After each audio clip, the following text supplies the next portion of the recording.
jälleen kerran tänne olkapään alueen liikkuvuuteen sitä on pyydetty. Otetaan yksi kuminauhamobilisaatio tänään. Ja testinä voisi olla tää overhead asento. Vakarat tiukaksi, rintakehä alas. Tuo kädet niin ylös kun saa. Kuminauha, heitetään putken ylitte. Nyt se tulee kaksin kerroin. Ota käsi sieltä läpi. Ota hyvä ulkokierto. Voit avustaa toisella kädellä. Ja nyt mitä vaihtoehtoja on?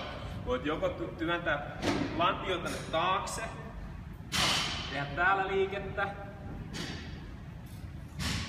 Tai sitten sä voit tiputtautua suoraan tänne alas. Voit korostaa tätä ulkokiertoa. Voit liikkua puolelta toiselle. Vaihdella vähän asentoa, ottaa välillä enemmän tänne taakse.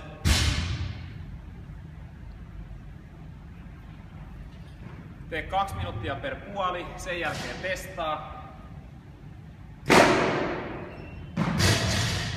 Matchi ja mobilisoit toinen puoli.